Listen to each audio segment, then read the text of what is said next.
Muchas personas se guían por un solo versículo de la Biblia, donde anclan su fe y basan su entendimiento, pero lastimosamente lo lleva a la confusión bíblica. Algunas versiones bíblicas distorsionan algunos versículos por querer sustentar doctrinas antibíblicas. Jesús, cuando estuvo en la tierra, nos mostró una estrecha relación en unión con su Padre, y no solo con su Padre, también con sus discípulos, y nos enseñó a creer la misma enseñanza, pues es una forma de identificar al verdadero pueblo de Dios hoy.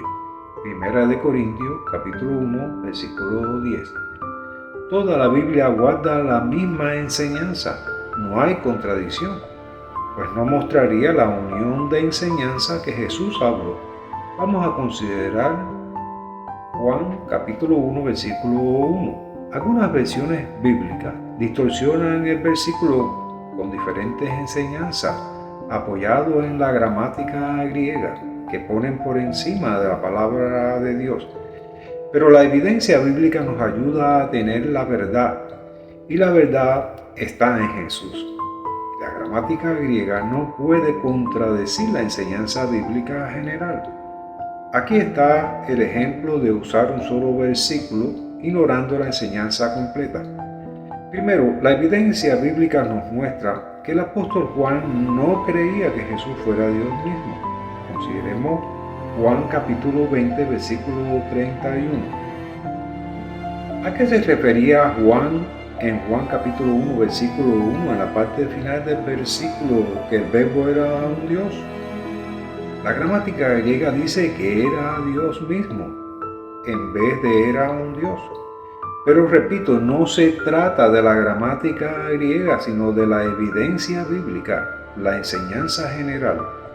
El apóstol Juan leía las escrituras hebreas y en ella leyó Éxodo capítulo 7, versículo 1, donde se le dice a un representante de Dios, a Moisés, un Dios contra de Faraón. El escritor Juan usa la misma referencia al Hijo de Dios, el Verbo, en relación a Juan capítulo 1, versículo 1. Pues Dios envió a su Hijo como representante suyo, como hizo con Moisés. Pues el título Dios es sinónimo de poderoso, lo cual se usó para ídolos llamados dioses falsos, pues lo quieren poner en la posición de Dios. La Biblia llama a un Dios a Satanás, al vientre, pues ejerce poder. No significa que sean un Dios real, solo en ese sentido de poder. Tanto Moisés como Jesús tenían el poder de Dios, y es por eso la referencia que hace Juan de un Dios en Juan capítulo 1, versículo 1. No que lo sea, pero representan a Dios. Por eso Juan usó la misma terminología de Éxodo capítulo 7, versículo 1, en Juan capítulo 1, versículo 1. Y Jesús nos da la evidencia que Él no es Dios en Juan capítulo 10, versículo 36, aún ante Poncio Pilato, cuando lo llevan al madero. Vemos que en Juan capítulo 1, versículo 4, versículo 14 y 15, no cree que Jesús sea Dios mismo, como muestra la evidencia bíblica presentada por el apóstol Juan. Consideremos Juan capítulo 20, versículo 17. El resultado de usar un versículo y separarlo lleva al error de entendimiento. Y lo mismo pasa con Primera de Juan capítulo 5, versículo 7, que fue adulterado parcialmente con cosas que no decía el versículo para sustentar doctrinas antibíblicas. A este versículo se le conoce como la Kaman Yohanna o la coma de Juan. Este versículo es espurio, pues no habla de personas de la Trinidad como quisieron hacer ver, engañando al lector o al creyente. Y se habla de testigos, señalando a Jesús. Estos testigos no son personas, se refiere al Espíritu de Dios, el agua del bautismo y la sangre que Jesús derramó al morir. Y a eso se debe este versículo, Sin embargo, note cómo añadieron para sostener la doctrina de la Trinidad, haciendo a muchos creer hasta el día de hoy en el error. Muchas versiones bíblicas no siguieron este modelo de traducción, pero otras versiones sí las usan, y es por eso que muchos cristianos de diferentes denominaciones se dividen en creencias que contribuyen a controversia y malentendido en contra de lo que Jesús enseñó, en ser uno, en la misma enseñanza.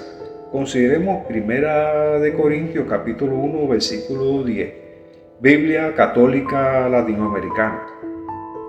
Les ruego, hermanos, en nombre de Cristo Jesús nuestro Señor, que se pongan todos de acuerdo y terminen con las divisiones, que encuentren un mismo modo de pensar y los mismos criterios.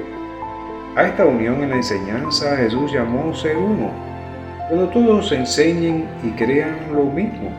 Consideremos lo que dijo en relación en Juan capítulo 17, versículos 21, 22 y 23. Biblia Nueva Traducción Viviente. Te pido que todos sean uno, así como tú y yo somos uno.